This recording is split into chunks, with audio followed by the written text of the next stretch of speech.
Today's session will be much more interactive than our last one, with several opportunities for you to work together as a team and get a head start on some of the elements of your tech plan. As you can see, Mike and Feza are here with us again today and may pop into some of the breakout sessions throughout the morning. Betsy, Monica, and I will also be here throughout the morning to answer any questions or address any issues you may have. Just send us a note through the chat and we'll do our best to address anything that might come up. So let's go ahead and get started, Lindsay. Sounds good. Thanks, Amy, and welcome back, everybody. Glad to see your faces, and I'm looking forward to doing a slightly different take on this session. As Amy said, thank you all for sharing your feedback after session one. You were gracious and wonderful as we were adapting quickly to the changing times, which now feel like the regular old times right now. But, you know, once we knew that we were going to be taking session two virtual as well, we wanted to make sure to give you time to do some of those meaningful interactions that are such an important part of this course, some of that head start time that lets you get going on your tech plan when we know that you're balancing a lot right now, more than we probably ever imagined. And so we do have 3 breakout sessions planned for you today where you're going to be able to work in your small groups with one another. So I hope you'll be able to make productive use of that time just to get a head start on some of the tools and activities that we're going to be going through in today's session. Let me just do a quick overview. I know many of you are now Zoom pros at this point, but we'll just do a quick refresher. I don't think any of us look quite like this, but you know, I didn't have permission to use all of those photos there, so I was protecting the identities of people who maybe didn't have their makeup on or their bright morning face. So you're going to be seeing either videos or, as you are right now, my slides as we go throughout the day. Please use chat. Many of you are already in chat and you see messages from me and Amy and Mike and one another. So feel free to keep chatting to everyone, or to us if you have questions or need something. In general, I would say just chat to everyone, and that way we all see the benefit of the question and the answer. And can more easily pick it out of the mix.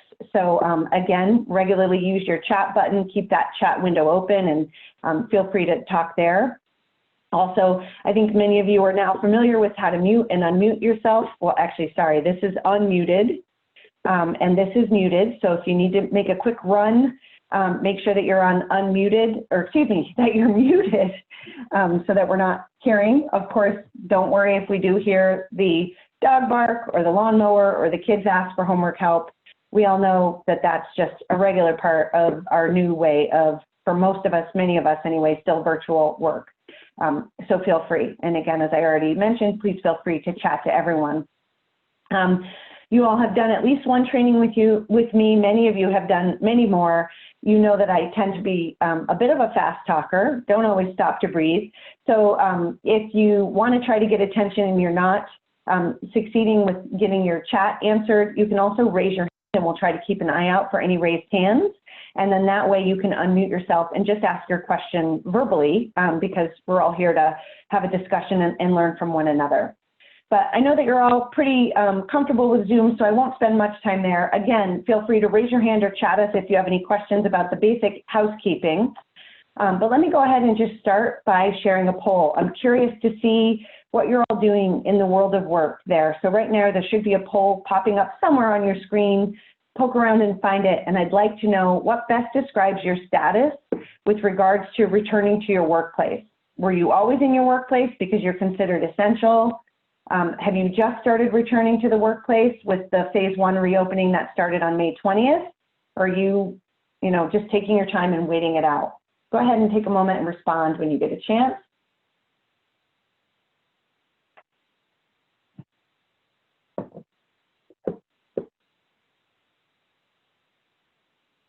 I see about 25 people have responded so far.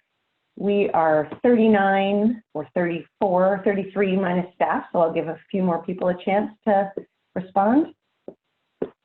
Okay, fantastic. So from what I can see, it looks like about 40% of you, 11 of the folks in the room, and keep in mind we have folks that are from the same organization, but about 40% of you were considered essential, so always had staff in the workplace.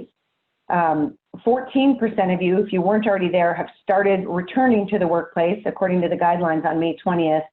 And 45% of you, or the small majority of you, are waiting to return. So let me go ahead and share those results so that you can see them. Again, 40% were always in, only 14%, 4 of you, maybe all of you working for the same org, or maybe 1 or 2 orgs have started to return. And the small majority of you that weren't there all along are holding before you get back to work. I just thought it's kind of interesting to know what people's reality is in terms of where you're working and how you're working as you continue to think through your technology needs, your technology projects, and your tech plans going forward. So thanks for sharing in that quick poll. And let's go ahead.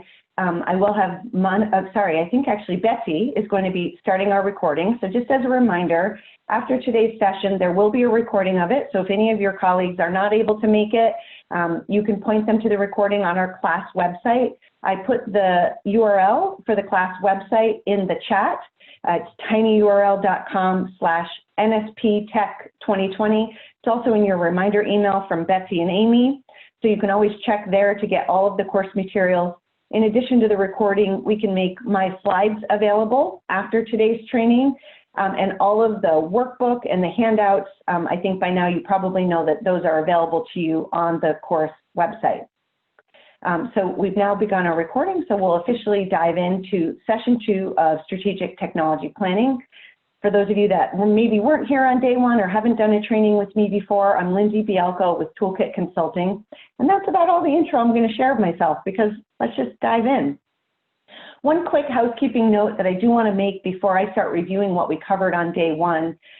Many of you may have a print copy of the workbook printed out that perhaps you're referring to during today's session.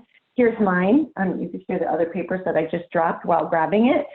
If you are using your print workbook, we're starting in section 3 or stage 3, the section called Prioritize. It starts around page 45 in your workbook. So good to have this paper copy handy. You may also want to have electronic copies handy of some of those handouts that were in the reminder email from Betsy and Amy. I'll cue you again when it's time to do that. One other housekeeping reminder is that 2.5 hours is the longest webinar I've ever done. Of course, we're going to try to keep it interesting for you by doing these breakout sessions. However, it is 9 in the morning and we're talking 2.5 hours here. I know that many of us are drinking tea and coffee at this time. So I am going to do a very short bio break right around 10 o'clock. I'm going to give you 3 minutes. You can use that time as you best see fit, literally 3 minutes. So we are either going to refill our coffee, refill our water bottles, use the restroom, whatever you need to do at that time.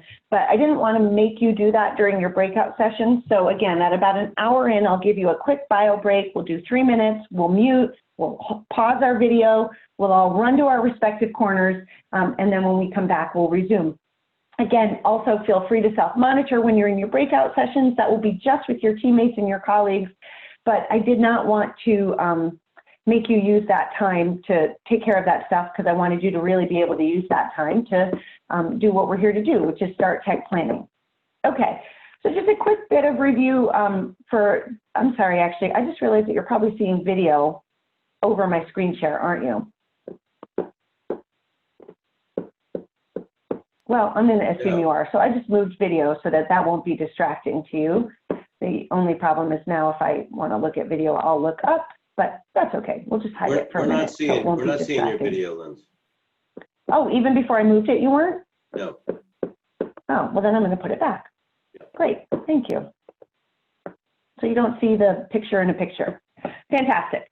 Okay, so on day 1, we went through the first 2 stages of tech planning. That was envision and assess. And you have spent potentially quite a bit of time since day 1 when you weren't deeply distracted by everything else that's going on in our world, working on completing those pieces of the assessment of your current state of technology, potentially meeting with Feza and Mike, and really trying to understand what do we have, particularly when we're working in this virtual environment, and it might be a little harder to take stock of what's our current state with technology, what's working and what's not.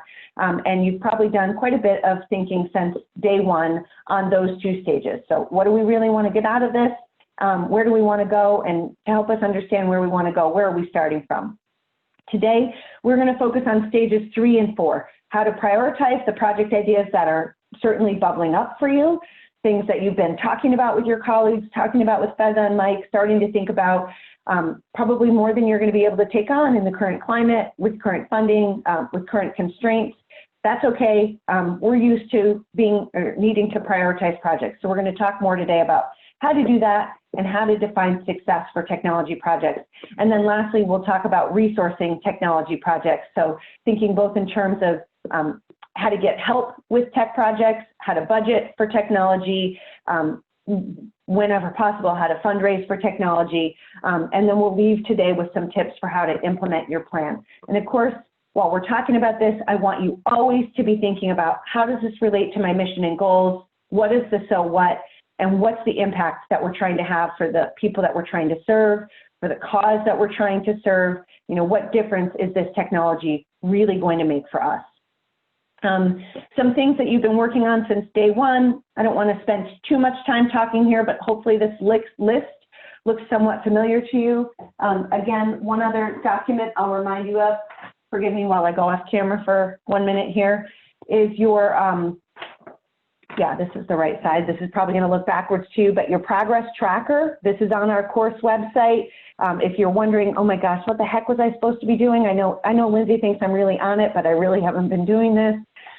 Go find the progress tracker. I'm sure that Mike and Feza are regularly reminding you of where you're supposed to be as well, and pointing you towards that progress tracker. But hopefully between Feza and Mike and this training and the website with the materials, including that progress tracker, some of these things look familiar, and you can look at this list and say, yes, I have done all, or at least some of that, which would be fabulous. Oh, and there's that progress tracker. That's a bit more visible than my little one that I just held up to my camera, I am sure. Okay, so today, I kind of already talked about this. We're going to work on prioritizing. We're going to talk about creating logic models for a couple of your really big key tech projects, the big investments. We're going to look at some tips that you should keep in mind to help you select IT vendors and solutions, which is something that many of you are going to be doing as part of your tech planning. We'll talk about resourcing tech and some tips to implement. Okay, now I'm going to pause, take a breath, shocking, I know, and ask you all to be daring and unmute yourself and to share just a tidbit, a note, a quick update about some of your progress since day one. Again, I know that we're in weird times and that we're all getting comfortable trying to continue to be productive in these new times. So even the smallest little success or the smallest little learning is fine. So unmute and share what's one IT or planning success that you've had since day one, no matter how small, or what's a learning, an aha, something that this process has revealed about your organization that you didn't realize. So don't feel like you have to raise your hand, find your unmute button, and feel free to share.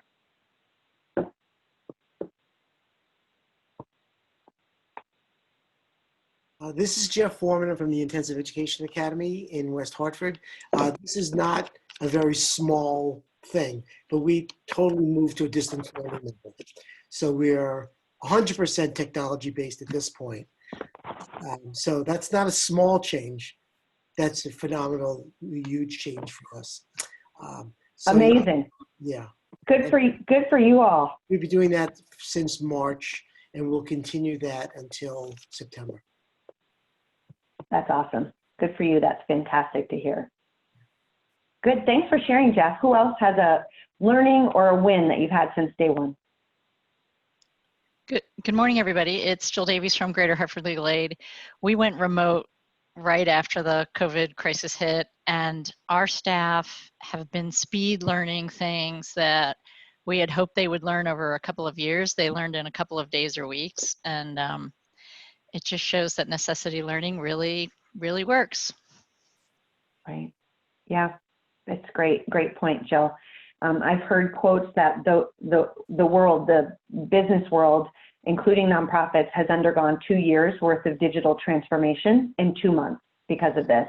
So In some ways, it's a silver lining. It's forced us to do some things that we were thinking we needed to do, but maybe didn't prioritize, to your point, Jill, out of complete necessity. Thank you for sharing. Somebody else, a learning or a win that you've had since day one? This is Julie from the Metro Hartford Alliance. Hi, everybody. We were actually going through a huge accounting transition on our end before we started the program, but it involved moving all our software to a cloud-based system, moving actual check cutting and whatnot to something cloud-based as well, rather than printing them in-house, which has been a lifesaver since all of this started. So while it wasn't technically kind of part of this, it's really shown us how modernizing our basic everyday systems can change the way we work. And it's made us kind of look at the different pieces that we're looking at as part of this planning a lot differently. Yeah, that's awesome. Thanks, Julie. You know, one thing I'll encourage you all, if you're not already thinking about as part of this, is to think, what changes did you have to make in a hurry because of COVID? What practices have you adopted that you're planning on keeping? There might be some you're going to be happy to let go of, but what are the things that have actually really made a difference for your orgs that you want to institutionalize and make a part of regular business, even when things return to normal, whatever the heck that looks like and whenever the heck it happens? You know, there are some things that are part of this abnormal time that actually, like Julie was saying, are going to be great practices for you all to adopt for the long term. So I hope you're thinking about what can you take from this for the long term. Okay, let's do one more learning or win. This is so great to hear from you all. Who else has something to share? I'm here.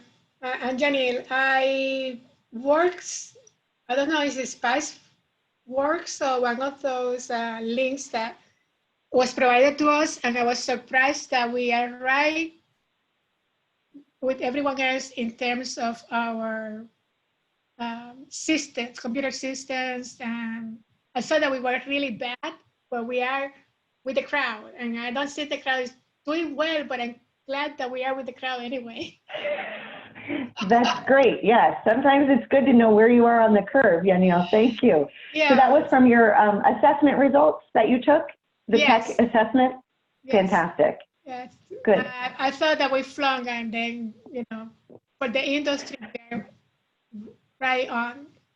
The other thing is that I look at the other inventory system, and we ended with the using a Word document to do inventory. I think Excel is so much better, so we can add value to the technology we have in hand. So I transferred that Word document into Excel. So we complete all the inventory in Excel. Fantastic. That's great. Yeah, Excel has become a much more powerful tool. You can do actually a significant amount of data analysis and data organizing with Excel and see trends in a way that you couldn't before. It's really come a long way. So great to know that you were able to use that as well for your inventory. Awesome. All right, let's go ahead, and I know that there's so many more, and I wish I could just go completely round robin and hear all of them. But I know you'll also appreciate if I keep you moving so that we can get into the Head Start work. So let's go ahead and dive into stage 3 of tech planning, prioritizing. So help me, go ahead, chat to everybody. Too many projects, too little what? I'm gonna give you a little rapid fire quizzing here, chat to everybody. Mary says money. Time and money, Brian, yep. Too many projects, too little. Brian probably got all of them, right? It's too many tech projects, and it's either too little time or too little money. Sometimes we hear too little tech expertise. Kate, that's a good one. Too many needs, yes. And Catherine, that's another good one. Too little training. Yeah, that's a great one. Capacity. We need more people to be able to dig in and help out. Yep, you're right. Capacity is another great one. Yeah, so we know that we're going to have all these projects. We're going to struggle with time, money, training, capacity to be able to take these on. And so we're going to give ourselves a few kind of what I like to call quick and dirty questions to help us prioritize quickly. Again, if you're following along in your workbooks, if any of you have your printed workbooks on, These are, I think, on page 46 or 47. My workbook is one version old, so I might be off by a page or two, but you'll be in the right neighborhood. So don't feel like you have to write all this down. It's in your print workbooks or your electronic workbooks. And again, we'll also send you these slides, and we're recording. So some questions to help you prioritize quickly. Number one is, are there any key infrastructure projects that should be taken care of first? So on day one, you might remember way back then, we talked about the pyramid of technology adoption and the importance of your infrastructure layer of that pyramid and being stable and secure first before you start, inventing new technologies. So the analogy I like to say here is, if your basement is underwater, it's not time to remodel the kitchen. Right?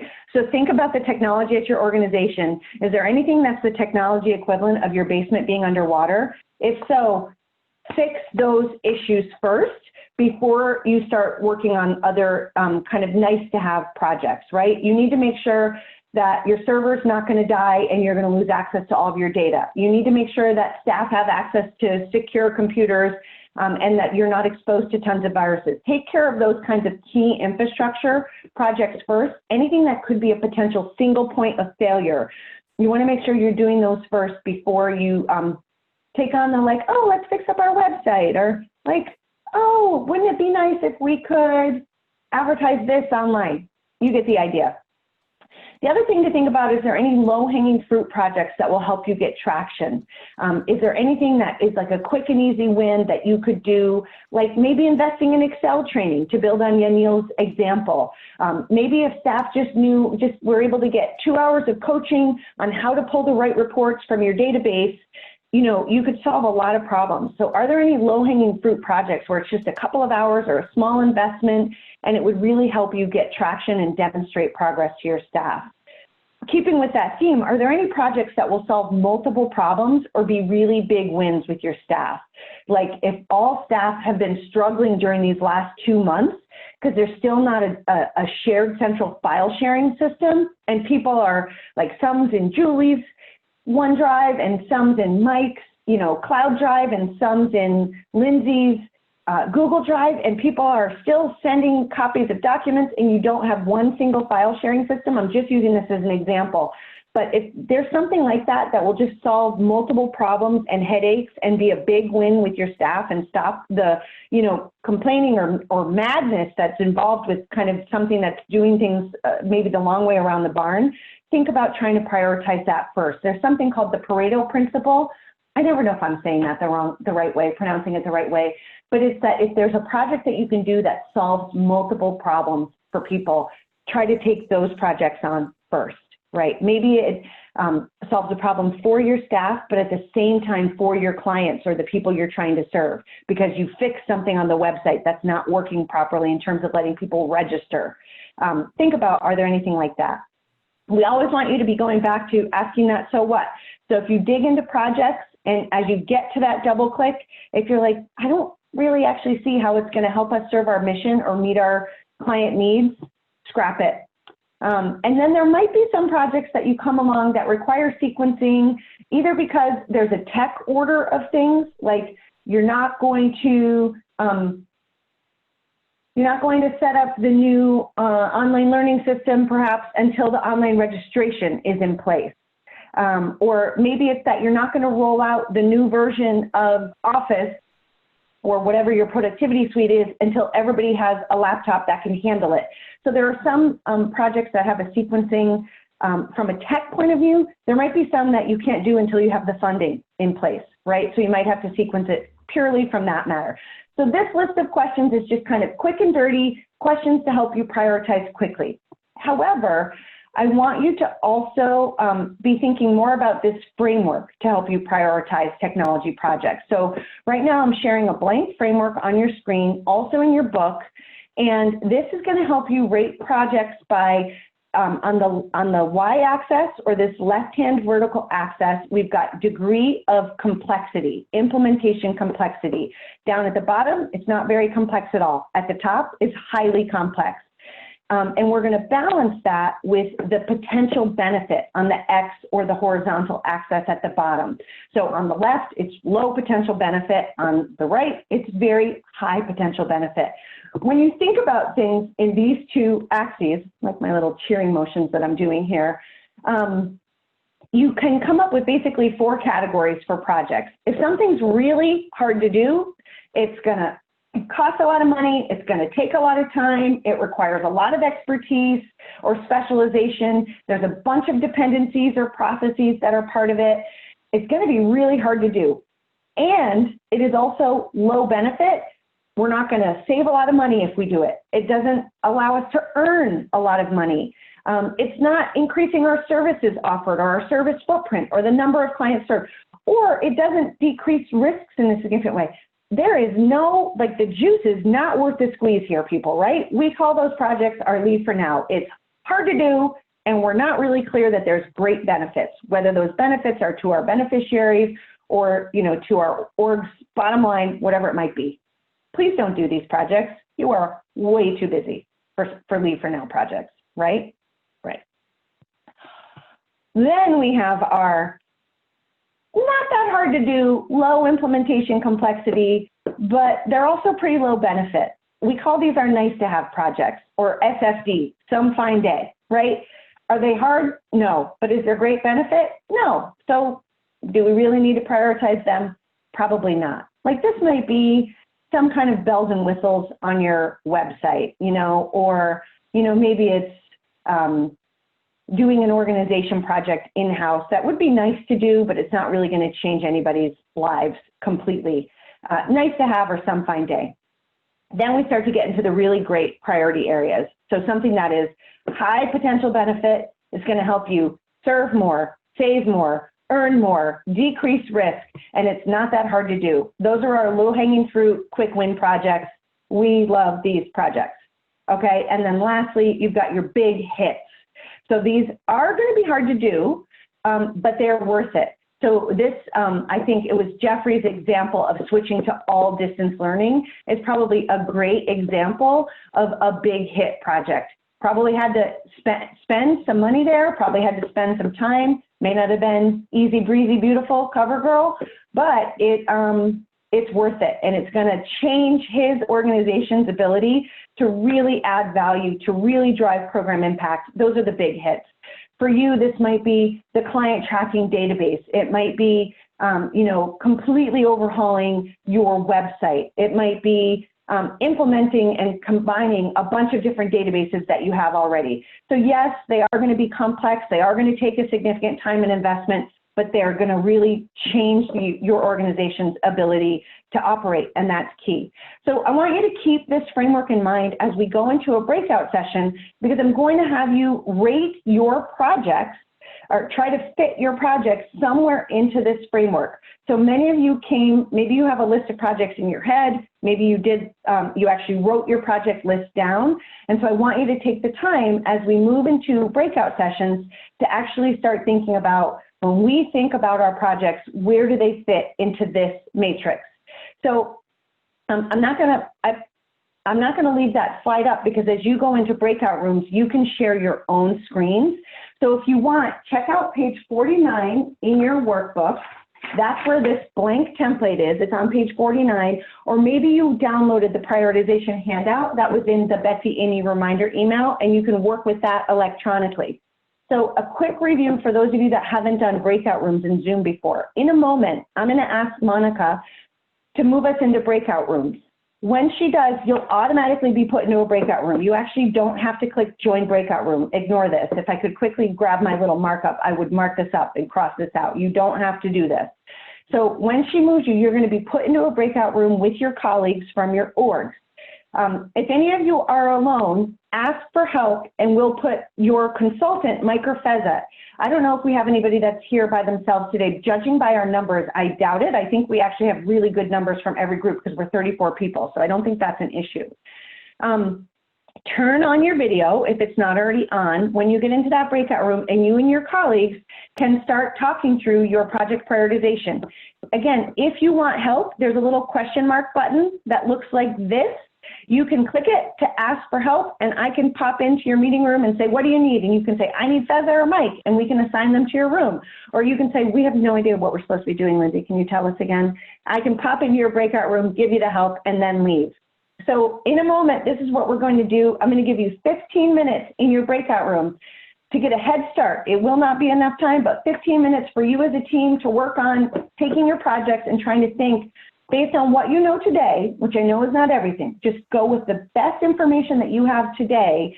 How would you think those projects fall out in this matrix, and what might you want to prioritize in your plan before we put you into breakout rooms? Do you have any questions? If so, unmute and ask, raise your hand, or chat to everybody.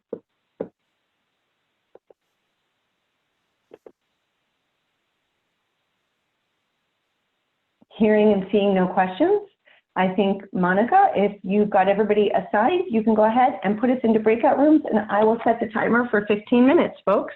Enjoy.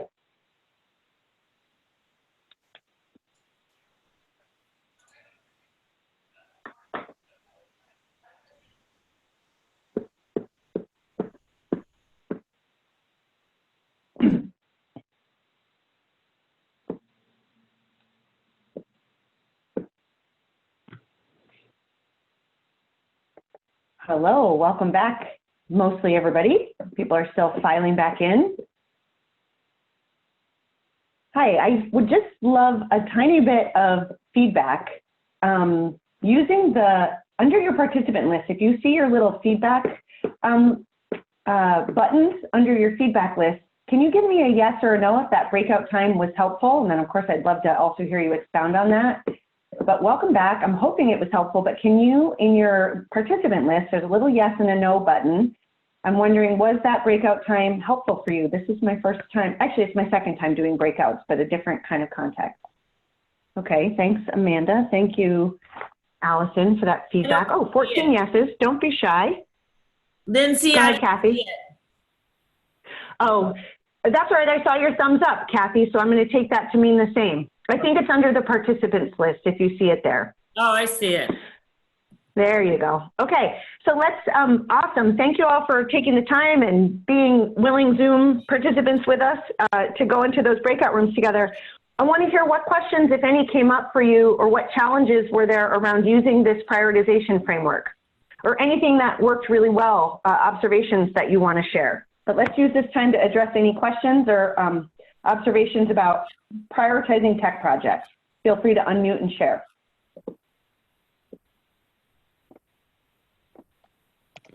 All right, well, this is Jeff again. I think the putting them into quarters was really helpful.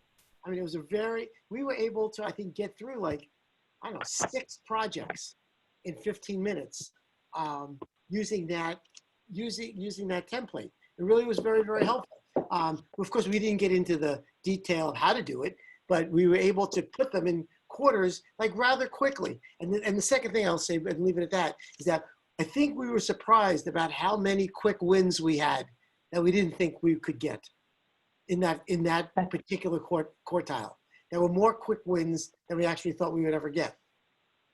Right, that's great, awesome. I'm so glad it was helpful. Thanks for sharing your reflections, Jeff. Others, any questions or observations about this framework? What works, what doesn't? I think for us, being a grant making,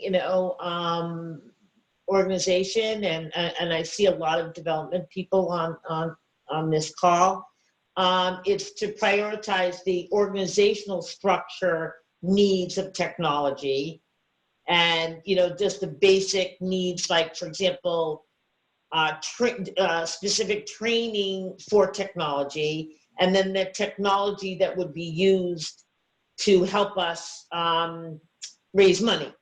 So, right. The really core basic technology, sort of the mechanics, the needs that we have for that. For example, we're going to really need to think about getting on the cloud, because we're working remotely now, but we believe we're going to continue that long term, and we don't use the cloud at all. So we've got to figure that out.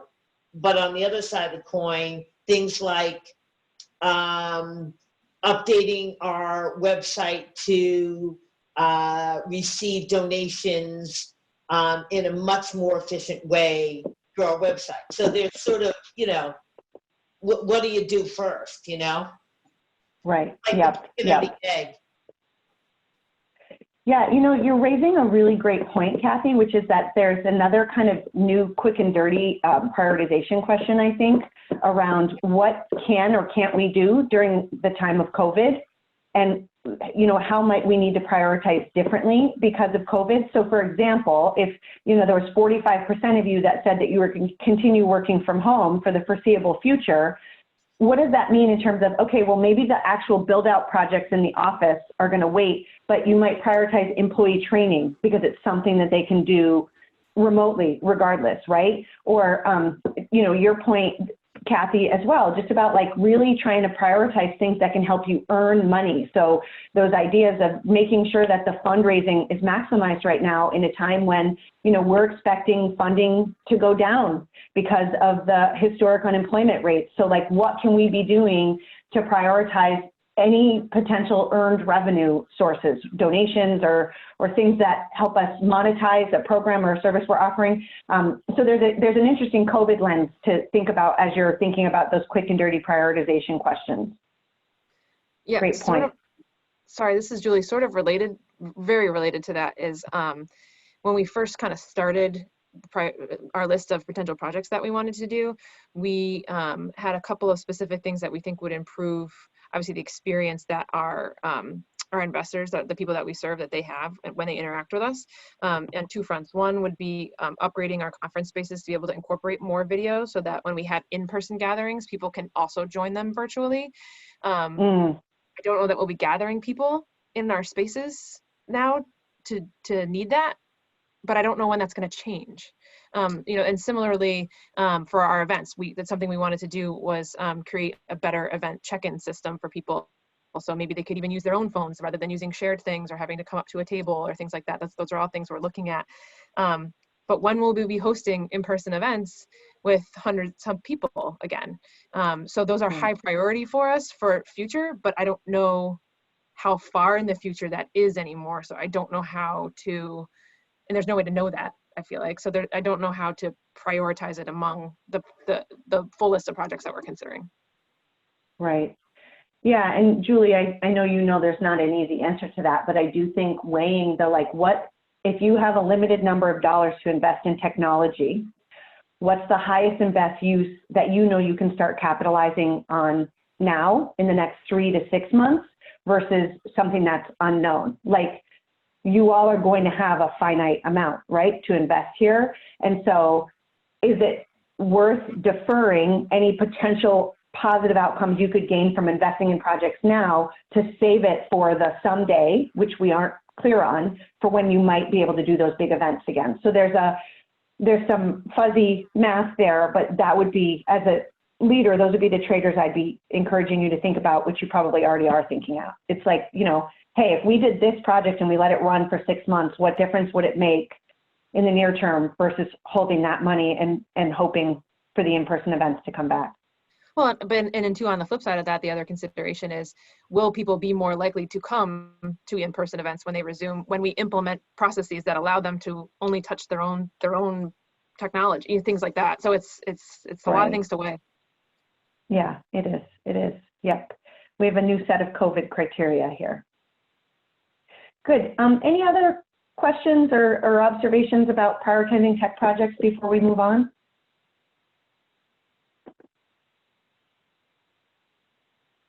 Okay, thank you.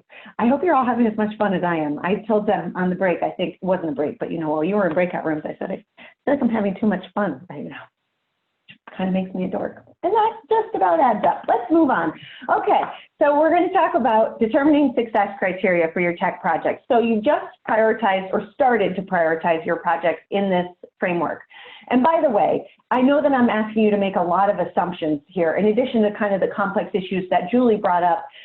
You know, kind of back to Jeffrey's example, you're having to make some assumptions to the best of your knowledge at this time until you do the double-click research, which you will do, of like, Well, I don't know, how long does that take? We said we wanted to revamp our website. Is that expensive? Don't know till I get a quote. So for now, know that I'm asking you to prioritize projects based on criteria that you may not have all the answers for. That's okay. Make a note of that. Say, like, well, I think it's, maybe 1 to 6 months, or I think it's maybe 12 to 18 months. I think it's a magnitude of order of cost like this or like this. Do your best with the information you have now, and then make a note of those projects that are looking like they're shaking out to be your high priorities. And those are ones that you're going to do double clicks on and research and get quotes, or do online research to say, how much does it really cost? How long does it really take? So that you can take those assumptions that are informing your prioritization right now and make them more well-informed. Does that make sense? Nod and smile if it makes sense. Okay. So with that in mind, you've got some projects that are coming into your upper quadrant where it was big hits, the ones that are a big investment, but they're going to be big outcomes. Those projects in the upper right quadrant of your prioritization framework, the big hits, those are the kinds of projects that you would do a logic model for, because the logic model is about identifying the outcomes, the so what, the what difference is it going to make if we do this.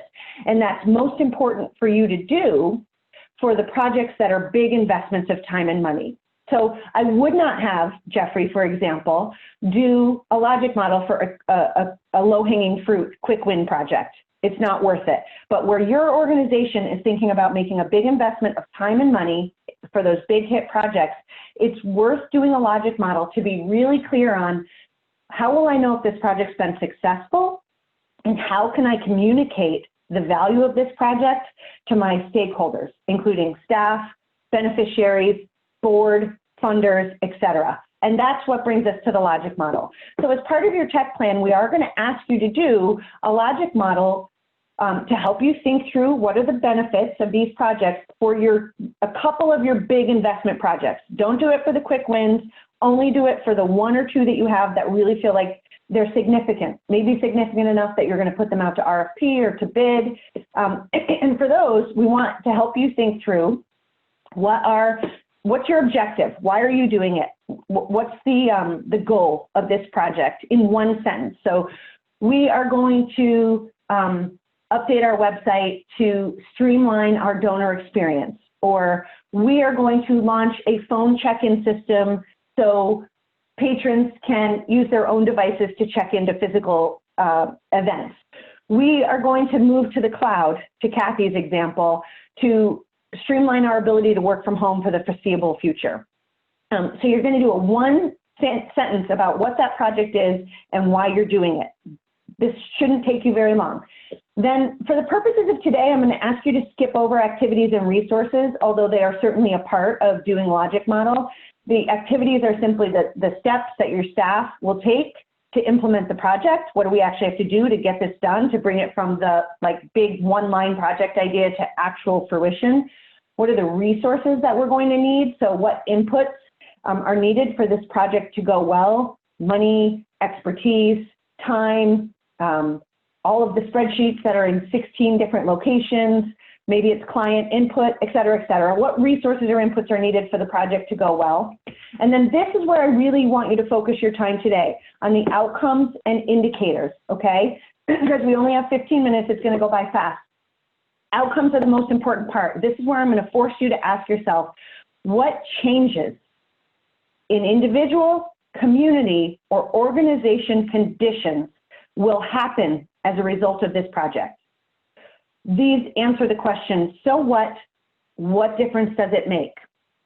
What are the changes in either for individual, like my staff or beneficiary, for the community that we're trying to serve, or for our organization if we do this project? And here's where I want you to try to push beyond efficient, okay? It might be that moving to the cloud makes Kathy's organization more efficient, but what else does it do? Because what we're trying to do here is make sure we're thinking about community benefit as well, wherever we can. So answer that question, so what, and do your best, even if the project is, like infrastructure, if it's like cloud or server, try to get beyond just, oh, well, we'll be more efficient. And then lastly, excuse me, you've got your indicators. How will you know, what evidence will you look for, what indicators will you look for that you've achieved these outcomes? So these indicators are normally measured, they're quantitative. They're units of how many, how often, or over what period of time. Sometimes called evidence, outputs, metrics, measures. So the outcome, that's normally, it's qualitative and it's normally phrased as a change statement like increased, improved, decreased. That's the language of outcomes. We're going to increase our awareness in the community. We're going to improve outcomes for our clients. We're going to decrease the number of unanswered questions. We're going to improve customer service. So with outcomes, we're qualitative, it's increased, improved, decreased, it's change language. The indicators are a quantitative measure of how you'll know that change is happening. So how will you know that your customer service has improved? Are you going to do surveys? Are you going to show less dropped calls? Are you going to reduce hold times? Are you going to reduce the time to answer emails or send out bills? Whatever it might be, what's the indicator or evidence that tells you that you've achieved the outcome that you stated?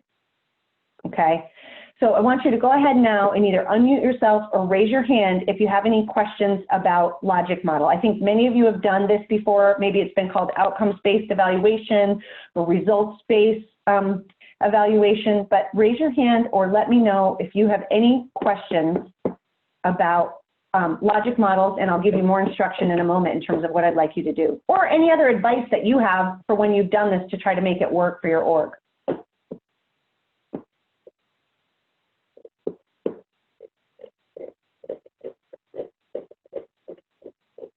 I see no hands. I hear no questions. All right, then you think you know it. Let's just do a quick little quiz for you, okay? So be ready, because I'm going to put a quiz up and I want you to chat your answers in. So fingers on keyboards, everybody. There are no prizes, but just the satisfaction of knowing that you know the right answer. Okay, so here's our little logic model quiz to make sure you're ready to go into your breakout rooms and do this. Okay, logic model quiz. Is it an objective, an activity, a resource, an outcome, or an indicator? Are you ready? New foundation funding.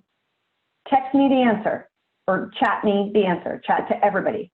New foundation funding. Is it objective, activity, resource, outcome, or indicator? Yes. Resource, resource. I see lots of resources. Indeed, it is a resource. Okay, fingers on keyboards. We're keeping you all awake here. Are you ready? Research potential vendors. What kind of, what part of the logic model is researching potential vendors? Yes, you're all pros here. Look at these answers. You should go on a game show, people. It is indeed an activity. 6,000 unique visitors to the website. 6,000 unique visitors to the website. Keep in mind, it is quantitative. Quantitative, and so it's a metric. Yes, those of you that are saying indicator, you are correct. It is not the so what, it is evidence of a so what, right? So the outcome here might be increased visibility in our community, or growing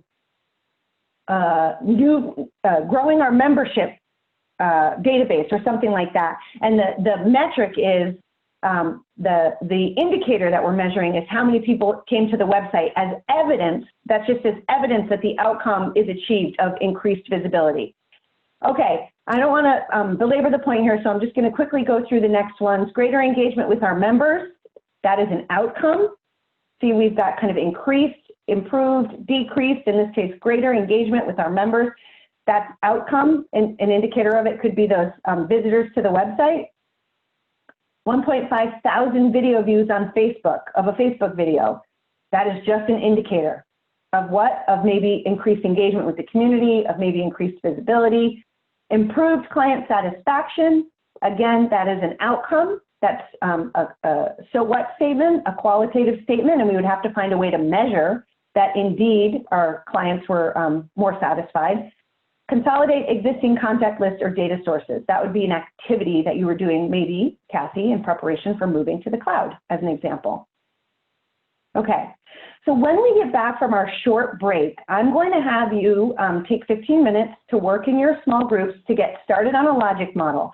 So when I have you go to break, you can be thinking as you're refilling your coffee cup or your water or whatever you need on bio break of what do you think is a big hit project that's worth thinking through the so what of. That's going to be enough of an investment in time and money that you're going to need to create a logic model to help you think through it.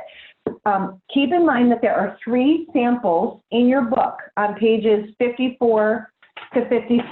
So there is a sample for a website upgrade. So if that's something that you're thinking of doing, refer to the sample on page 54. There's a sample for migrating your email and files to the cloud. So borrow liberally from these if you have your workbook handy. And there's also a sample on page 56 for doing a client tracking database, which I know many of you were thinking about. These are real examples from real orgs that have been through this course before. So refer to them for inspiration and ideas, but then make them your own. Make sure it's really appropriate for your context. So when we get back, I'm going to have you move into breakout rooms, quickly select your objective. And again, what I want you to do is skip over activities and resources for today. With 15 minutes, I'd like you to spend the majority of your time, number one, very quickly saying, okay, let's do it for X project. And then thinking about those outcomes and the indicators. And really in those outcomes, try to think, push beyond efficiency. Really try to think about, what changes will we see in our organization, in our community, in our cause, if we do this project well. But before we go to these breakout rooms, let me just pause one more time and see if there's any clarifying questions. Raise your hand if so, or unmute. If not, we'll do our little 3-minute break. I'm sorry, I'm just a bit late with my promised break, and when we get back, we'll move into these breakout rooms. Any questions before we go take our quick break? Okay, don't take the break if you don't need it. If you do need it, remember, make sure you're muted. You might want to pause your video. That's up to you, but mute, pause or stop your video, and come back in exactly 3 minutes. By my watch, that's at 10:10. Come back at 10:10. Go as fast as you can. We'll see you back here in just a minute. I am also going to go get more coffee. See you soon. All back from their break. Or if you don't feel comfortable turning on your video, you can click yes under your participant feedback or just something so I know when we're all back. Thanks, Julie. Guess I should spread this out so I can see who else is here. Okay, wow. You guys are all great. Either you didn't, am I the only one that went on break, or are you just really fast? I'm like out of breath from mine. Okay, you're all here. That's great. So let me just check. Okay, no, thank you very much. There was no questions that came in during that time that I see. Although I see that we've got Javon in the waiting room. Oh, and there he is. Okay. Javon, welcome. We're glad you could be here. I need someone to text me to make sure I assign Javon correctly during breakouts. Oh, it's Metro Hartford Alliance. Never mind. I got it. Okay.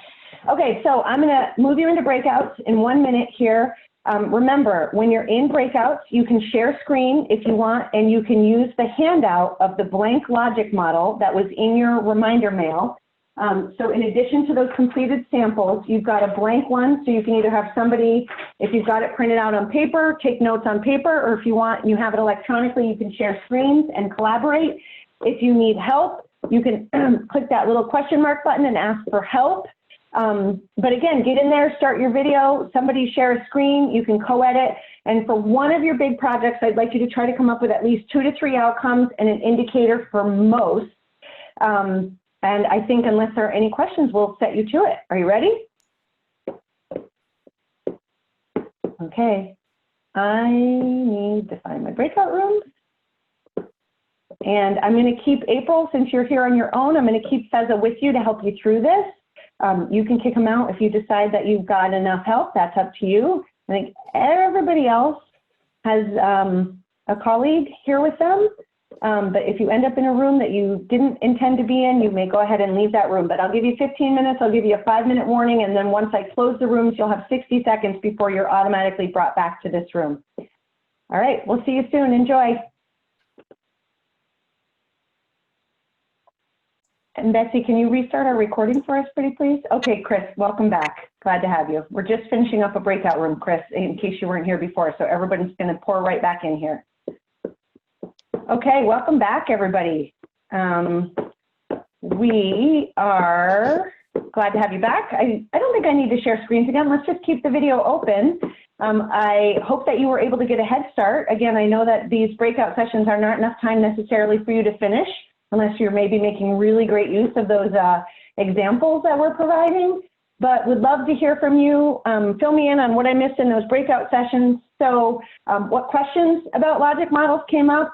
Or what challenges did you have in trying to work through coming up with success outcomes and indicators for your project? So open the floor to your observations. Unmute and share, please.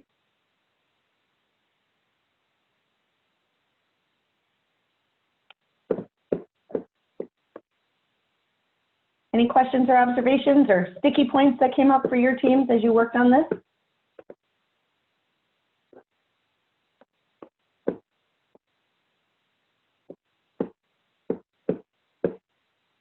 Okay, I think maybe just everybody's in it right now. Give you one more chance in case anybody wants to chat or is slow to find their unmute button.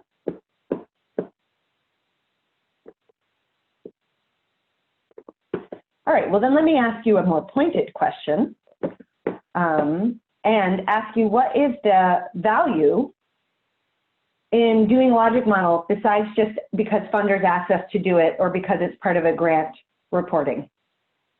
What value is there in doing this? Is it valuable or is it just jumping through hoops for funders or for a grant? Anybody have a point of view on that? I mean, I think it's valuable. I think it allows you to, at the outset, think through the project from start to finish. And while you may pick up new outcomes or indicators along the way, at least you know kind of what you're working toward. Yeah, I think that was Julie. I can no longer see your videos for some reason, beyond me.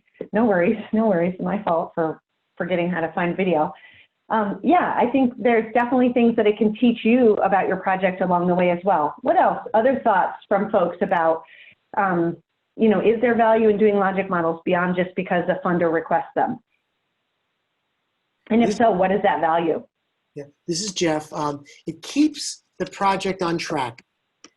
And it also, if you do the indicators right, I would think you'd then know whether you've accomplished it or not. There'd be like little debate over we accomplished this or we didn't accomplish it. Or we think we accomplished it and someone else might say, well, no, you didn't.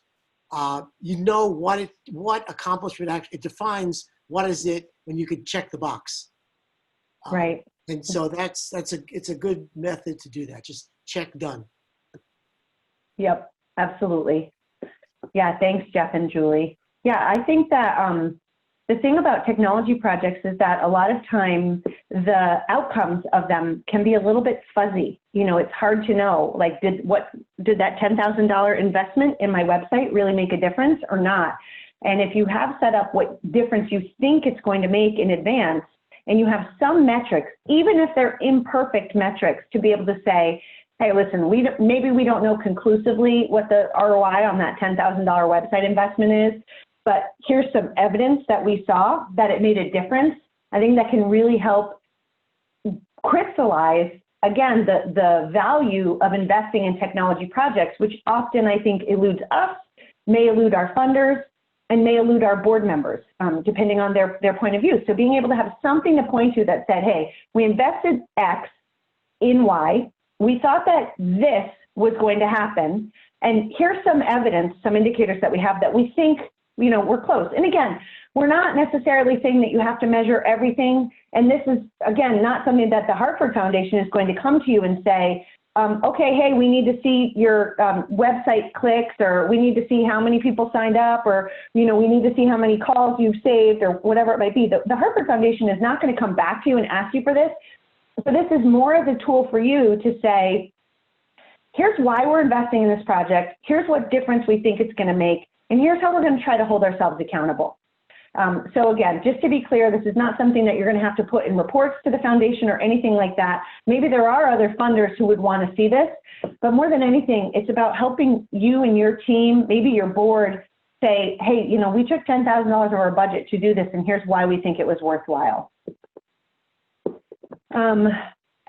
So I do actually think that the logic model can help convince stakeholders, particularly those that are resistant about the role and importance of technology. And I want to show you an example of what I think this looks like in practice.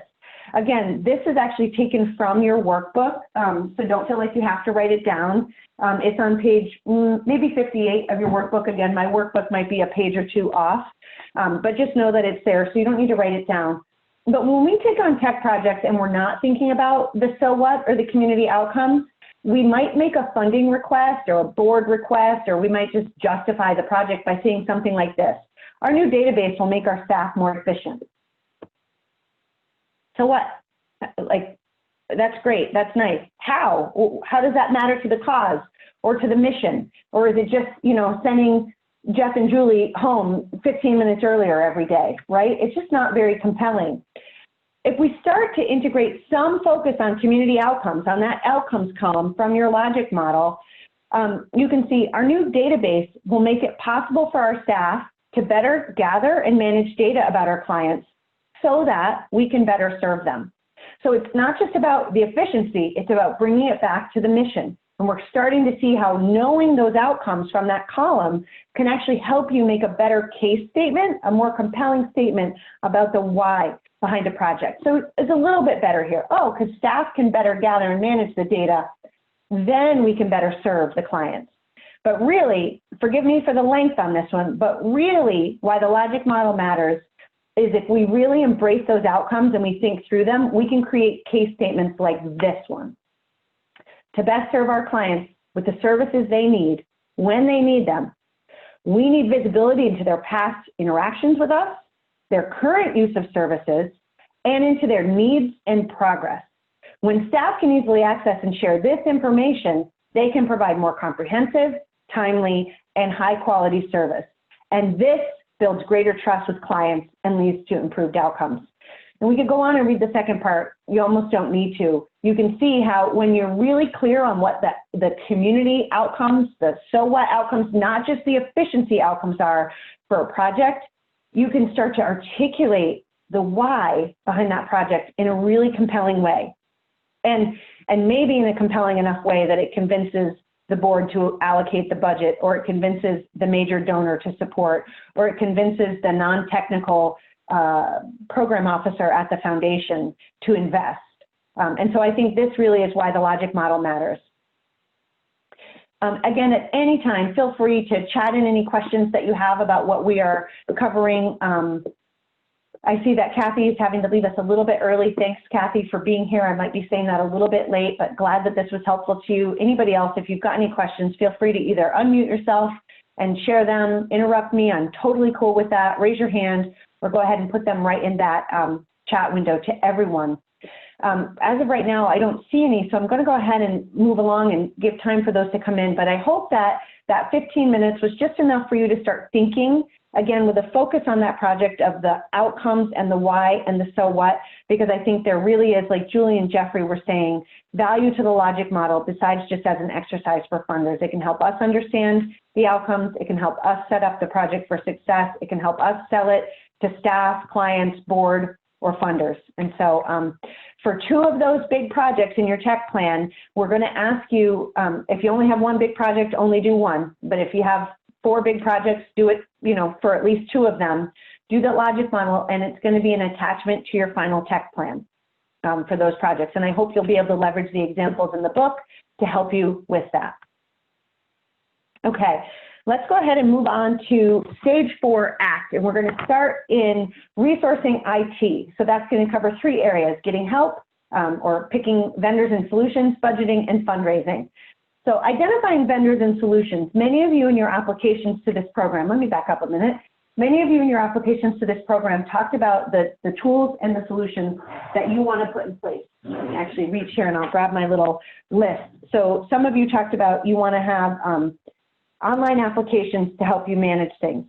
Somebody wanted a chamber management system, cloud-based file share. That was Kathy, but also others of you talked about that. Connecting separate offices with a remote cloud solution, a grant management system, voice over IP phones, HR management, financial management, donor database, website. This is just a subset of the projects that you said that you wanted to work on. Most of those that I've listed involves you identifying a vendor or a solution to help you actually see that project through. So I want to spend a few minutes of time right now talking about what that looks like, what the process is to select a technology vendor or a solution or a software provider, and what homework you need to do to make sure that you're doing a good job of that. I finally just found my video again. It was behind the chat window all the time. I'm really losing it. Okay, so the process of selecting a tech vendor. Now, we're not going to go through all 7 of these steps today, thankfully, because we only have about an hour left. But what we are going to focus on is step 2 of this process, gather requirements, and then how gathering your requirements help you research and refine options. And so what do I mean when I say gather requirements for a tech vendor or for a tech solution? Basically, gathering functional requirements is tech speak for know what's on your wish list. It's like if you were buying a new car or a new house, what is your need to have? It needs to have 4 bedrooms and 2 baths. It needs to have a garage. It needs to be on a bus line. It needs to be, close to a park, whatever it might be. Same thing with a car. Like I know it needs to get great gas mileage. It needs to have all-wheel drive because I live in Connecticut and it snows all the time. So defining your requirements, you might hear software providers or solution providers say that. It just means what the heck is on your wish list? And thinking through what do you need it to do? Those are your functional requirements. And what information do you need it to help you track? Those are your informational or your data requirements. And when it comes to a technology project, even if you are not a tech expert, you need to do your homework. Just like you wouldn't show up at a car lot. Well, nowadays we don't buy cars in person, we buy them online, so a little bit different. But remember back when we used to go to car lots and buy them. Just like you wouldn't go to a car lot and say, oh, I need a car, I've got $25,000 to spend. You wouldn't do that. You would get sold, a bunch of stuff that you really don't need, maybe some stuff that you do, but missing some things that you did need. Right? You need to do your homework. No one knows your organization, your process flows, your data requirements better than you do. So you need to define this. So let's say that you're trying to pick a new donor database, or you're trying to make your website mobile friendly. What requirements do you have for that new donor database? Thinking through things like, all right, I need it to be in the cloud because COVID has taught me we're never putting anything on one desktop ever again. It needs to be a shared cloud system. Number 2, I need it to be able to be accessed by multiple staff at the same time because I have a department and they all need to be working on this at the same time. I need it to be able to give me a report at the push of a button that shows me what somebody's given, how much, when. I needed to process credit cards for me because I don't want our organization to be in the business of processing credit cards. I needed to have a widget to put on my website to collect the donations. I also use QuickBooks, so I need the donor database to integrate with QuickBooks. The things I'm listing to you are example requirements that you might have if your project was to do a donor database. If your project isn't a donor database, think about what it might be for your project. If it is the website, I need it to be mobile friendly. I need it to be accessible to people with disabilities. I need it to have a blog on it because we regularly are blogging. I need it to let me collect registrations or integrate with a tool that lets me collect event registrations because we do virtual or maybe someday again, in-person events. So think through your definitions, your functional requirements for whatever you need that software solution or that technology to do for you. You also want to think about your informational or data requirements. So what reports, start with the ending. What reports do you need to get out of the client tracking database, the grants management database, the donor database, the loan database, whatever it might be. If you're Operation Fuel and you're trying to collect grant applications for fuel assistance, You know, what reports do you need to be able to provide to your state agencies or your funders, and then backwards engineer from there so that you can speak to, when you're looking at getting a new system, you can say, hey, listen, I needed to collect this data at this stages in our process, and I need it to be able to give me these reports. And these things can all help you define, even if you're not technical, what it is that you need a system, a tool, or a solution to do for you. Here's a super simple example. Obviously, this is taken from your workbook, page 70, of functional requirements for a photocopier. So kind of an example we can all relate to, even though we may not be in proximity to our photocopiers right now. Like, here's an example of, for a photocopier, I need it to be networked so all of our staff can print to it. I need it to do double-sided. I need it to be able to handle 5,000 pages a month. We're constantly doing stuff for our community, so I need it to print color. You know, whatever it might be. And then notice on the right-hand side, we're trying to think through our requirements in terms of what's absolutely need to have non-negotiable, what is nice to have, and what is fluff. Like, great if it does it, but I'm not going to make my decision on the fluff of does it do 11 by 17 foldable pamphlets, right? So here's an example that you can keep in mind as you're thinking about your own. So it's time again. I've done enough talking, and it's time to put you back to work. So hope you're not sick of each other yet, because I want you to get a head start to determine requirements for one of your key projects. So when I put you back into the breakout rooms, think about, hey, what's a project where it could really help us to think more about what we need it to do, what data we need it to collect. Again, I've given you several examples here, and I've listed several examples already. And using pages 68 and 69 in your workbook, or if you downloaded that functional requirements worksheet from the reminder mail, start drafting in, what do you need it to do? How many users need access? Where do they need access from? What are your security requirements? What other systems does it need to integrate with? Essentially, or maybe nice to have. Think about those info requirements, and then we'll talk when we get back about how you would use those to narrow down your vendor options. But what I want to do when I put you into breakout rooms in a minute is have you use the blank version of this page to actually start thinking through, for one of your big solutions or software solution that you know that you want to procure, how can you better clarify your needs so that you can find a solution that's a good fit for your organization and your long-term needs? Are there any questions? I'm not going to show you the breakout slide because I think you probably got it by now, but are there any questions about any of that? Raise your hand or unmute to ask or chat to everyone before I put you back into your breakout rooms.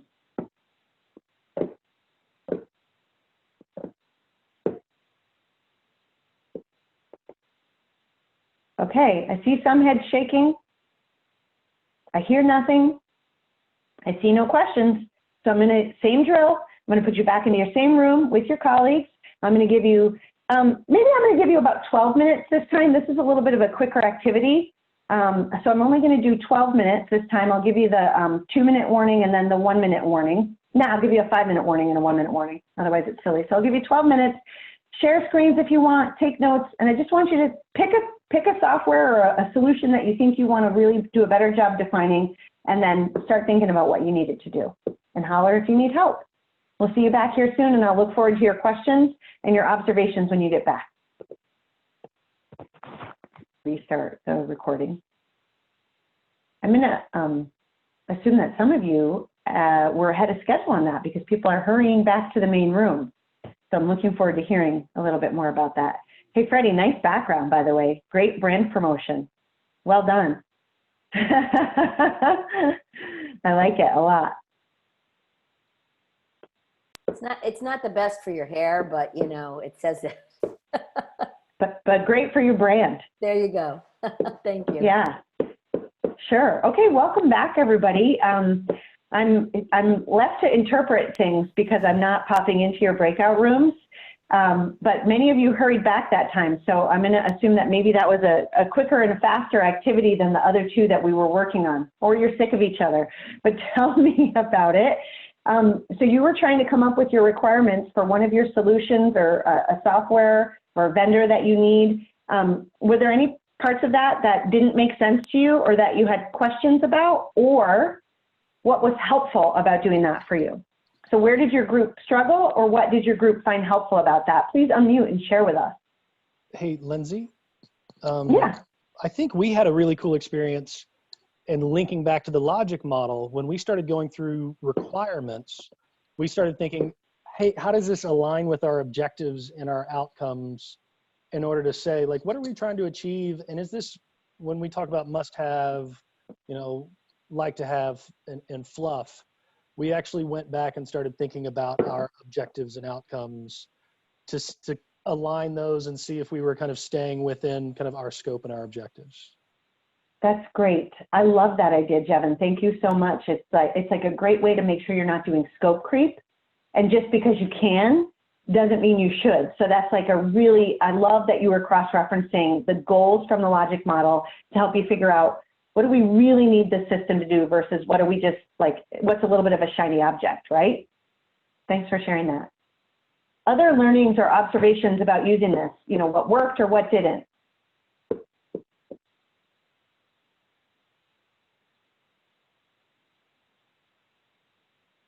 What solution did you do it for? Feel free to unmute and share. What solution did you define requirements for? You can chat into everyone or please unmute and tell me. This is Jeff. We have a database for students and staff. And for students, it has, you know, what you would expect: grades, attendance.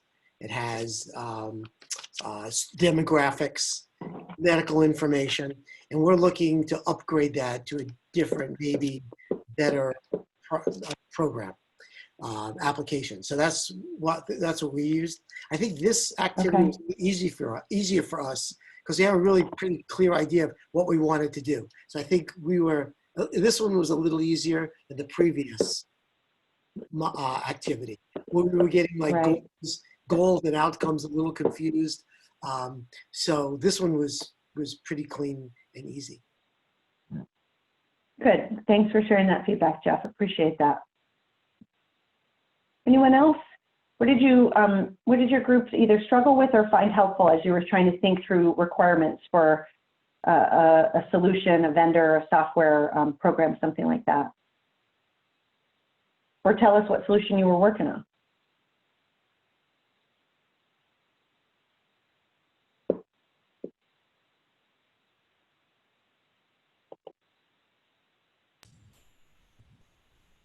Lindsay, we have a couple in the chat. Oh, thanks, Amy. Shared drive, current system is a mess. Thank you, Mary. Okay, that's great. That's a great one to do it for. So kind of a cloud file shared drive. What do you need the requirements to be for that? Fantastic. Julie, upgrading our phone system. Realize you don't know what we don't know in terms of technology functionality that may be available. Yes, nice that you had Mike with you to offer suggestions. That's great. Yeah, and again, kind of like the, great observation, Julie, kind of like the prioritization framework. This might bring up things for you, like, I don't know what I need it to do. I don't know what to ask for. There might be that I don't know what I don't know element to this. So again, try to think about what really is important and describe it even in layman's term, even in non-technical terms. And as you get into that research, you'll start to learn a little bit more about what's possible and what's not. You know, so like, you know, Julie, maybe you realize, oh, with moving to a new phone system of voice over IP, we can automatically forward all the calls to people's cell phones. We didn't realize, or we can set up a system that answers questions just based on the numbers that people respond as they're calling in and hearing our voicemail. But you know, even if that will happen, if you don't know, try to make a note of it. And then as you start doing research, you'll learn a lot about what's possible. Great. Brian, moving to a new cloud-based solution for financial. Well, sorry, can I go ahead. just jump in? One of the things we found is talk to your existing vendors, because we were looking to replace the phone system, but by talking to the vendors and telling them what we wanted, they were saying, oh, yours can already do that. It can do that. Or a small upgrade will allow you to do that. So instead of having to replace the whole phone system, a minor upgrade will allow us to do what we want to do. Love that, Tony. That was Tony, right? Yeah. Yes. That was a great observation. So good. I'm so glad you spoke up and shared that, because absolutely, there's so many of us that are guilty of, like, we know that we're not using the current systems we have to their fullest potential. We maybe haven't invested much in training on those systems. or maybe, you know, it's not available in the version of the system that we have, but if we just did kind of like an upgrade or an add-on, we would get that functionality without having to go through that trouble of completely procuring a totally new system and retraining on it. So yes, absolutely 100%. Can't stress what Tony said enough. You know, maybe, but that's why this exercise is still valuable. You can get really clear on what's missing or what's not working and start by talking to those current vendors to see if you can do it without making that big of a leap. Love it. So good. Okay, let me start sharing my screen again, and we're going to wrap this section up and start moving into our home stretch here. Okay, and I'm going to move my video just so it's not covering up the slides. Bear with me 1 minute, as you can hear me clumsily mousing around here. Okay, fantastic. Thank you all. Oh, there was that blank one. Okay, so Julie mentioned the whole I don't know what I don't know phenomenon, which I think is something that, you know, many of us might share. So I just wanted to share the next step here. Actually, let me just hide this slide just for a minute, and I'm going to wax poetic just for a minute. So the next step here, and Tony's comment is kind of a great transition into it, is when you know your requirements really well of what you need a system to do, what data you need it to collect, the next step here is to take this and to have it inform your vendor evaluation requirements. So you want to say like, okay, so we know we definitely needed to do A, B, C. It'd be nice if it did D, E, and F, and, you know, G on, we can't worry about that, you know, because the answer is, the answer is always, it can do those things, but it's at what cost, right? But so you want to take this list that you're working on and now use it to help you evaluate, to Tony's point, your current vendor to see if they can offer that, or potential new vendors. And you can, you know, use these criteria to research to say, okay, well, QuickBooks has it, Peachtree doesn't, Sage has it, but you know, and you use this to start evaluating different vendors and how well they're able to help you meet your needs. But if you're still at that stage where you're trying to understand, like, what should a VoIP system or a virtual conferencing system or, you know, a donor database even be able to do, consider doing some homework first on idealware.org. Idealware, if you haven't heard me talk about them before, they are a nonprofit that helps other nonprofits make smart technology decisions. This is a screenshot of their homepage at idealware.org. And if you keyword search in their search box using these terms I've put at the bottom of your screen, a few good tools report or consumer's guide, they produce these reports that compare different features and functionality of the various systems that you all are researching looking for. So you could do Consumer's Guide to Donor Management, and you're going to find a report that shows you, it educates you about what features you might expect in a donor database system, and it helps compare vendors based on those solutions. For some, they don't have the full-on consumer report. It might just be an article like, hey, you know, a few good tools for virtual conferencing or for web conferencing, or a few good tools for email newsletters. And it's just a way for you to educate yourself on what are the features you might find that to help you know what you don't know, and then who are the providers that you could be researching and looking for. So this is a really great place for you to use your requirements to narrow the list of possible vendors or solutions that could meet your needs, that have the functionality that you need. And then, you know, if it's a bigger project, you know, like a total build out of a new tool, or like maybe you're trying to completely migrate systems, you might actually do an RFP, a request for proposal or request for a bid, if you think it's important to have 3 different quotes on building out that new VoIP phone system or something like that. And then you want to set up your vendor demos or calls, or check out, you know, vendor evaluation versions of products to help you see, well, they say that they do this, but how well does it really work? And so these are all tools that are designed to help you do that. And I just wanted to share a little bit about Idealware as a tool. I don't want to spend a lot of time here because I want to make sure that we're moving on in our agenda. But the one thing I'll say, because we've talked about a lot of this, is don't base your decision on cost alone. Really try to make that decision on how much are they meeting your core criteria and how well. And, you know, if you go with the cheapest solution, it might mean that you're not getting a key feature that you said was a need to have really well. So just be careful about basing that decision on cost alone when you're trying to do the research and select. What I will say is you've got a lot more research in front of you when it comes to if you're going to pick a new system, or to Tony's point, you know, reevaluate an existing system, figure out if there's a new feature you can add or some training you can add. But there's definitely some work for you to do here from now until you submit your tech plan, to help you get quotes, bids, estimates of who are the providers that might have your needs, that might be able to meet your needs. How great is their cost? How great is their customer service? How much customization are you allowed to do to really make a decision about what tool you might want to use going forward? We've just covered this session quite quickly today. If you really want to read the full article on how to identify and work with vendors or software solutions, there's a whole section in your workbook, a great article that's devoted to this. So I encourage you to check that out. Whoa, that was a transition. Before we move on to talking about budgeting for technology, were there any other outstanding questions or observations about working with vendors or picking new solutions or software tools for your needs?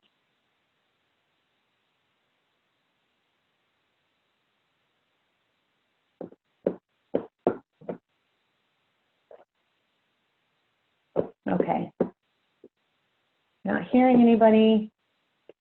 Don't see anybody in the chat, and I don't see any hands raised. So I will reveal my slide and we'll carry on.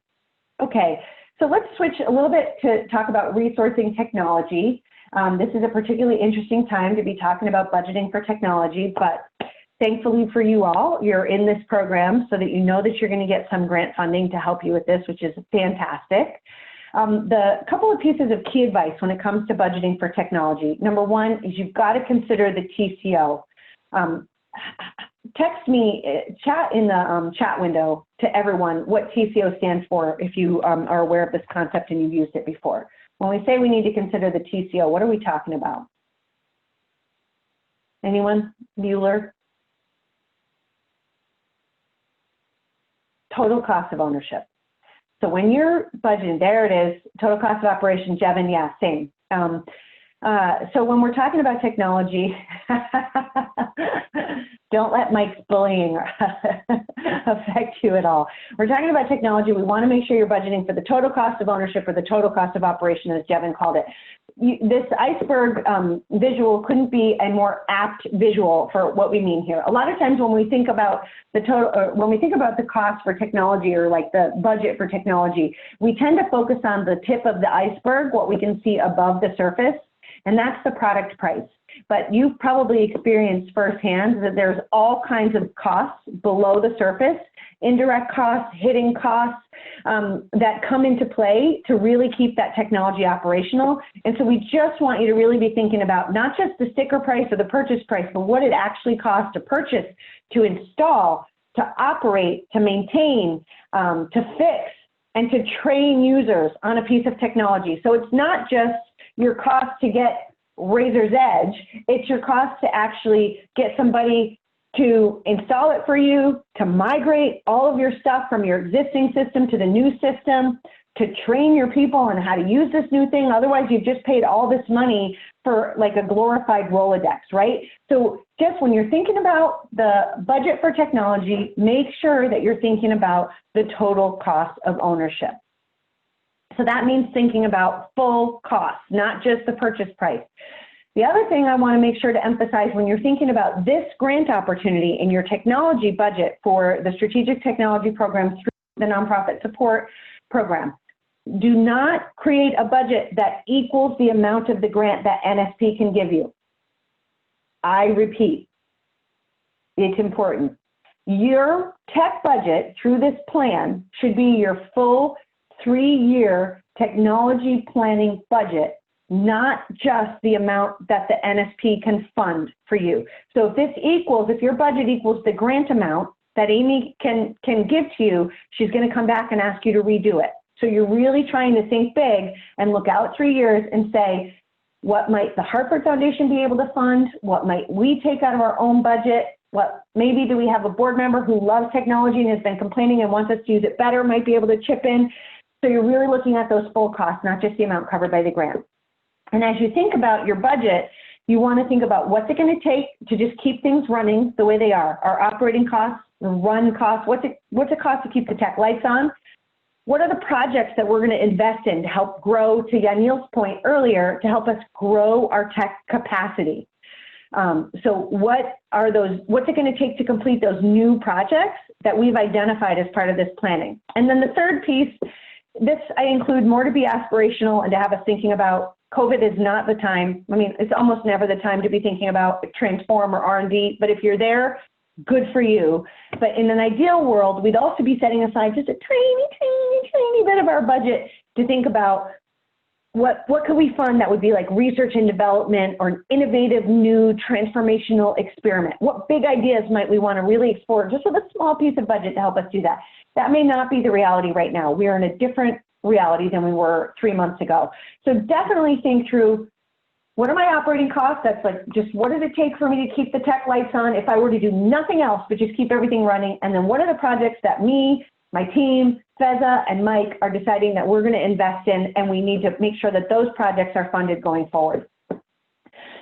So we have given you, if you haven't already checked it out, a very detailed Excel spreadsheet, back to Yanil's realization that Excel can really help. We have a very robust Excel budget template available for you on the course website at tinyurl.com/NSP Tech 2020.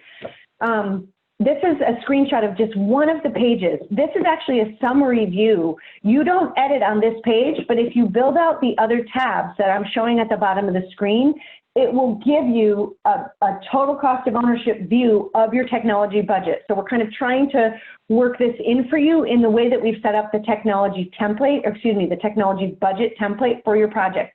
So you're going to fill in your operating costs, like I talked about, the stuff to keep the lights on.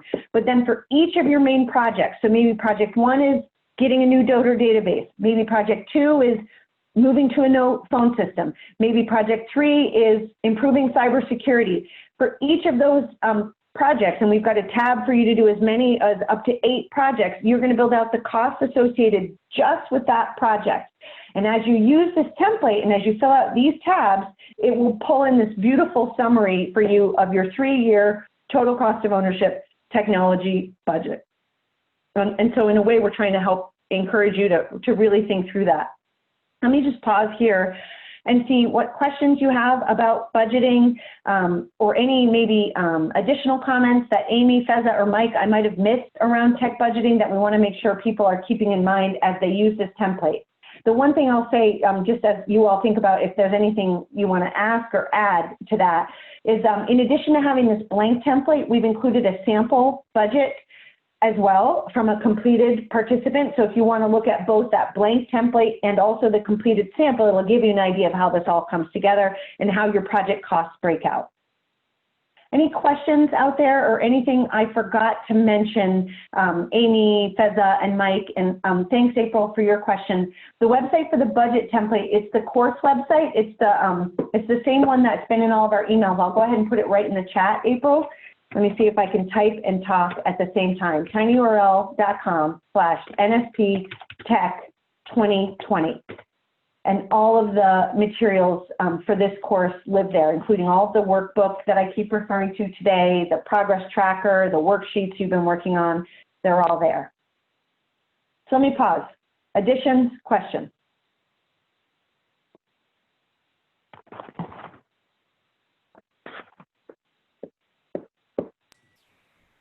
So I know this is a lot to absorb in a quick amount of time, and the questions may not be coming to you at the present moment, but just know if a question does come up after the session and you have something specific about the budgeting process and what the foundation is looking for, just reach out to me and we can deal with it one-on-one.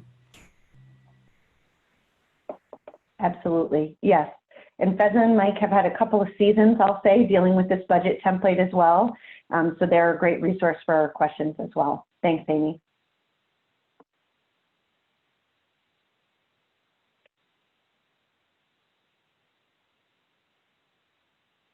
Okay. It is a lot in a short amount of time. I'm going to go ahead and move us along as I don't see any more questions, and I'm hoping that you'll be brave and raise your hand or unmute yourself. I'm certainly open to that.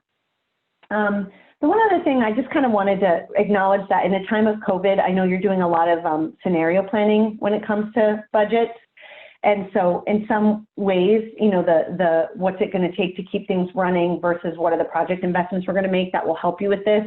But I do know that an additional layer to your technology budget right now is you're trying to think about what's the most likely scenario, but also think through what are your worst case scenarios as an organization beyond just tech budget, and a best case scenario. And so you might, you know, when you're thinking about that full 3-year budget, because we're asking you to do it beyond what the Hartford Foundation can fund for you, you might have a couple of different versions of that 3-year technology budget if you can, where one is the worst case scenario where, you know, a state funding or you know, a major funder doesn't come through, or we don't get back to business as usual for another 6 months and you can't do the fundraiser.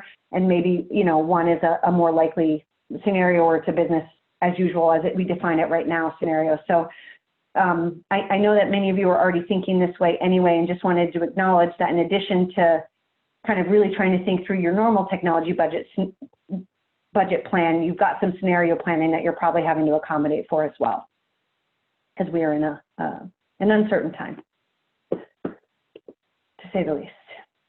On that note, let's talk a little bit about funding. Also an uncertain time for funding. I don't want to spend a lot of time here because there isn't a silver bullet when it comes to tech funding. But do just want to talk a little bit about technology funding in a time of COVID. I think now more than ever, we've got an opportunity, which is that now more than ever, if you're ever to convince a funder that technology is absolutely critical to your ability to function as an organization, this is it, people. Like, this is it.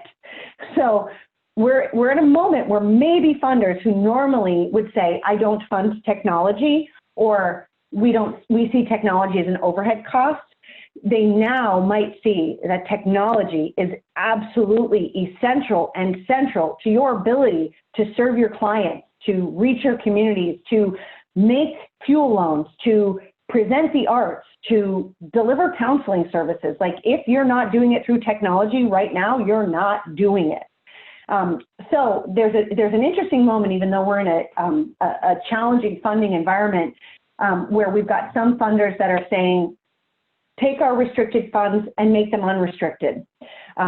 Take that program grant and use it where you need it, or where we might be able to actually say to a funder, hey, listen, the only way we're delivering services right now is through these virtual events or these virtual tools. And so being able to make a case for funding technology that you might not otherwise be able to make. But always when you're requesting funds for technology, remember that a lot of funders are in the same boat that we are. They do not think of themselves as technologists or technology experts.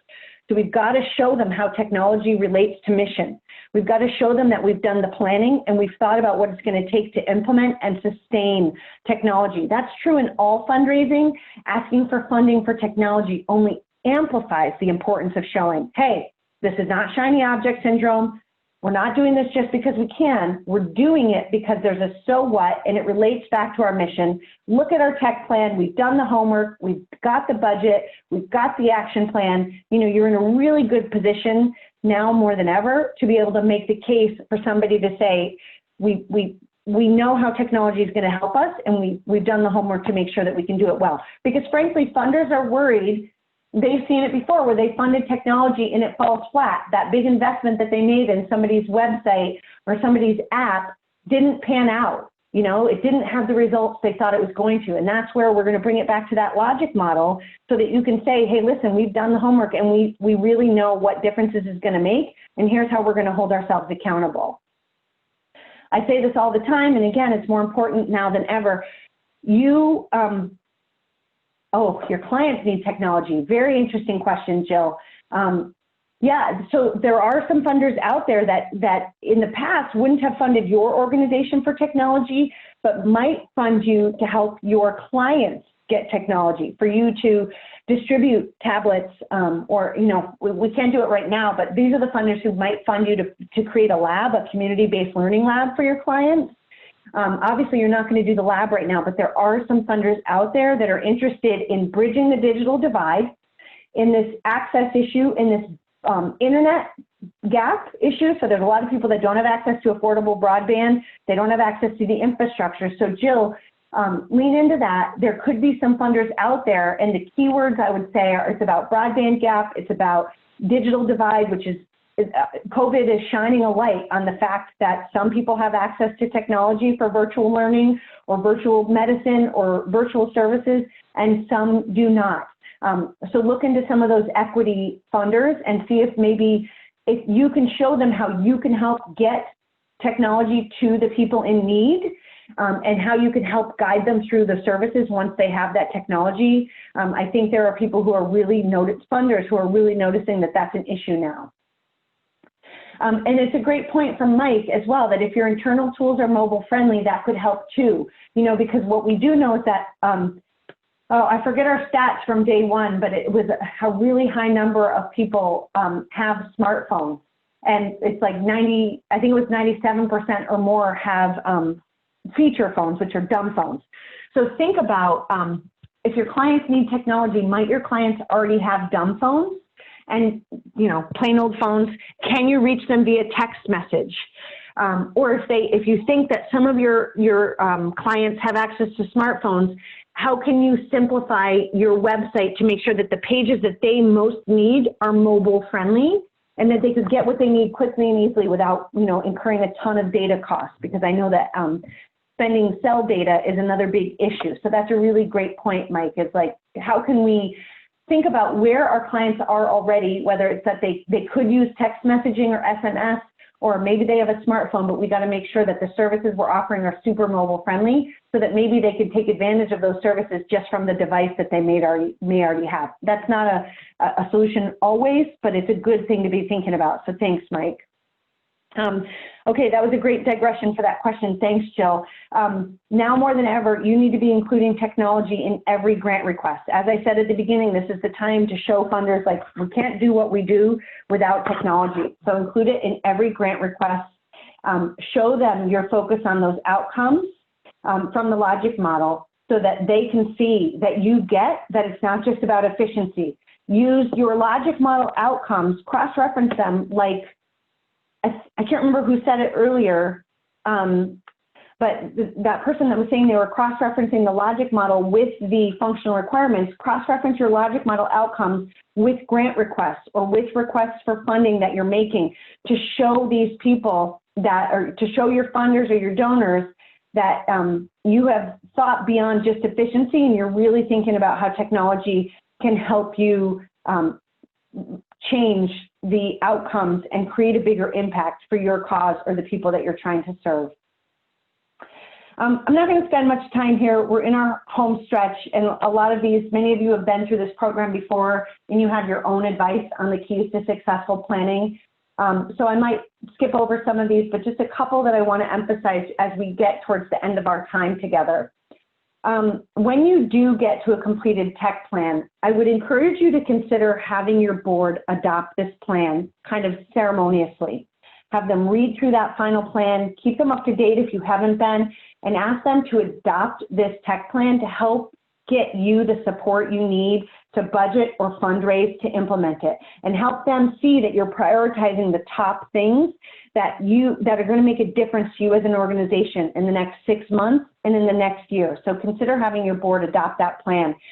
Also, we want to remember that we need to bring staff along. So make sure that you present the final plan at a virtual, if it is, all staff meeting to keep people ready and aware of what's coming and why.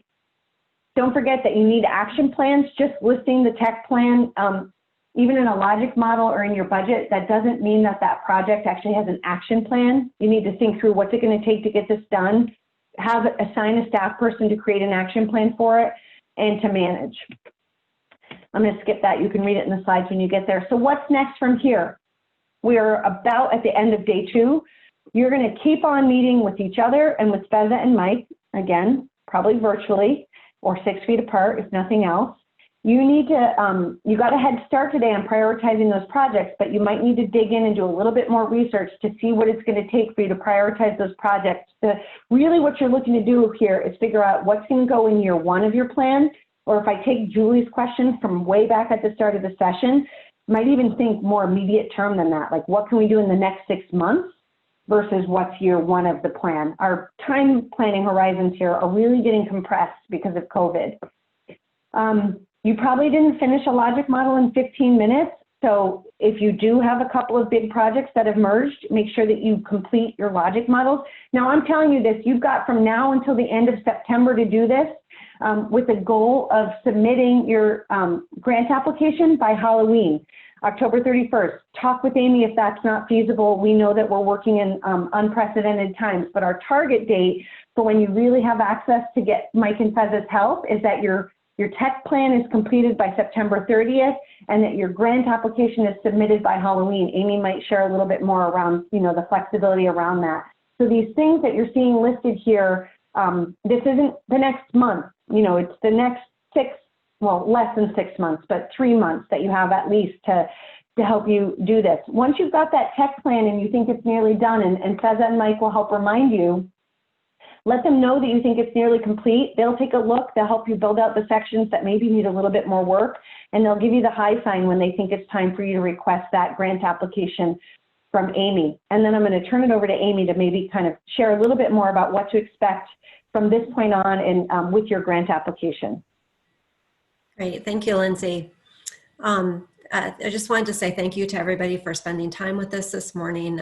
As Lindsay said, we know that these are unusual times and that there are a lot of outside forces at play. So again, continue to work with Mike and Feza to complete your plans, and just let me know if you have any questions as you go, or if you need to adjust the timeline at all. When your plan is nearly completed and you've gotten the go-ahead from Mike or Feza, contact me at that point and we can go through the next steps for the grant application at that point in time.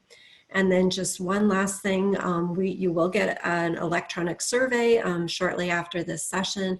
We really value your feedback, especially as we're doing a lot of adjusting with all of our programs into a virtual format. So your feedback is really, really helpful to us as we make this change with you. So with that, I just want to say thanks again, and I hope you guys all enjoy the sunshine today. Wonderful. Thank you all so much from me as well. This is a long session. Appreciate you hanging in there. Can't wait to hear your feedback. Please specifically let us know what you thought about the breakouts. There's not a question for that on the survey, but put it in the comments because we're experimenting with how that all worked. And just want to echo what Amy said. Thanks for being willing to experiment with us. We all know we're navigating new waters, and wish you the best of luck as you continue. Thanks all for joining, and thanks to Feza and Mike for being there with you for the next steps. Bye, everyone. Have a great rest of your day. Bye. Thank you all. Thanks.